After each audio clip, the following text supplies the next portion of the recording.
laukas, kelias, pieva, upė, la la la la la. Gražiai iš jų išaugo vienas žodis Lietuva.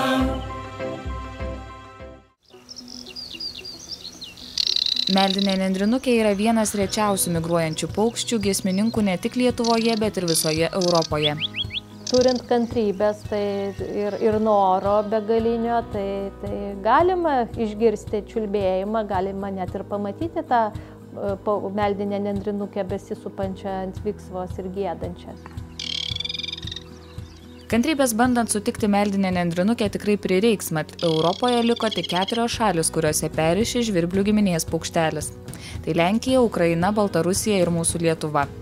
Grėsmė išnykti šiai rūšiai šiandien yra realesnė nei bet kada anksčiau, todėl labai svarbus greta gyvenančių žmonių rūpestis šio paukščio likimu. Dėl pernelyg aktyvaus ar intensyvaus ūkininkavimo, tai būtent prasideda bėda. Ūkininkai šienaudami vėlesniais terminais, jie sudaro tinkamas sąlygas paukščiams, reiškia, išperėti ir jie lieka gyvi.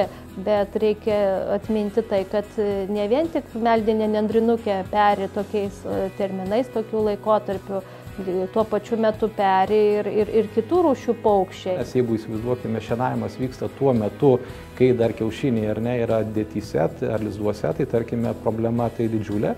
Suaugę paukščiai įskrenda, tačiau kalbėti apie, tarkime, kažkokią plėtrą populiacijos šios tai yra sudėtinga.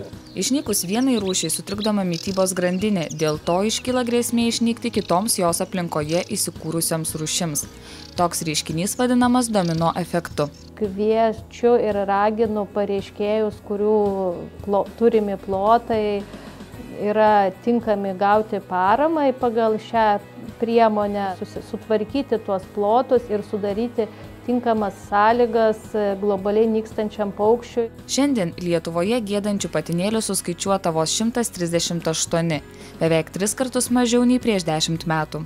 Todėl visi ūkininkai, kurie patenka į meldinės nendrinukės perėjimo teritorijas, kviečiami imtis veiksmų ir pildyti paraiškas pagal Lietuvos kaimo plėtros 2014-2020 metų programos priemonę investicijos į materialųjį turtą, veiklos sritį, parama negamybinėms investicijoms susijusioms su agrarinės aplinkosaugos ir klimato tikslais veikla, meldinių nendrinukių buveinių išsaugojimas. Maksimali paramos suma meldinių nendrinukių buveinių išsaugojimui yra 85 000 eurų, tad savivaldybėje paruoštas sąmatas pareiškėjai kviečiami pateikti iki Liepos 29 dienos. Vienas žodis Lietuva.